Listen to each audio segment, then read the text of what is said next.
act due to constitutional questions. So, aabot po sa Supreme Court ang desisyon kung tuloy nga po ang BSKE or hindi. So, tapos na po yung BICAC at lumabas na nga po ang BSKE 2026, 4 years, 3 terms. Ngunit mga kabarangay, bilang paglilinaw po, hindi pa po ito batas at nasa Malacanang na po ang bola.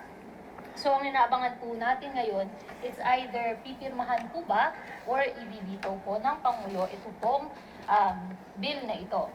Unang-unang mga kabarangay, ano po bang mangyayari kapag pumirma po ang ating Pangulo? Ibig sabihin po nito ay approved or RA na po siya, Republic Act, at magiging 2026 na po ang ating BSKE.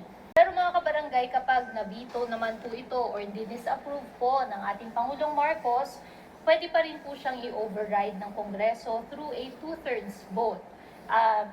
Act due to constitutional questions, so aabot po sa Supreme Court ang desisyon kung tuloy nga po ang BSKE or hindi. Kapag nagveto po ang Pangulo, ibig sabihin po ay hindi na po ito magiging batas o RA. Yes. Kaya magkakaroon ng BSKE 2025 this 2025. year.